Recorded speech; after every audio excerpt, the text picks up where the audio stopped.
ញើពុកម៉ែស្រក់ហូជានិច្ចដូចជាក្របពេជ្រក្រងទុងពាក់ឲ្យកូនរកស៊ីតស៊ូនឿយលំបាងខ្លួនប្រឹងរកឲ្យកូនស្រឡាញ់កូនធ្វើទាន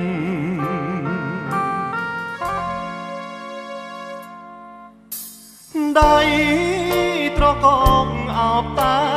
កំភ្លើងការពីជាតិយើងចាញ់សត្វត្រីឆ្លៀនពៀនយុគខ្លាំងគេយំនឹកផ្ទះក៏មានពាក្យពេចរយលៀនទុនតែងជាប់ក្នុងជឹងដា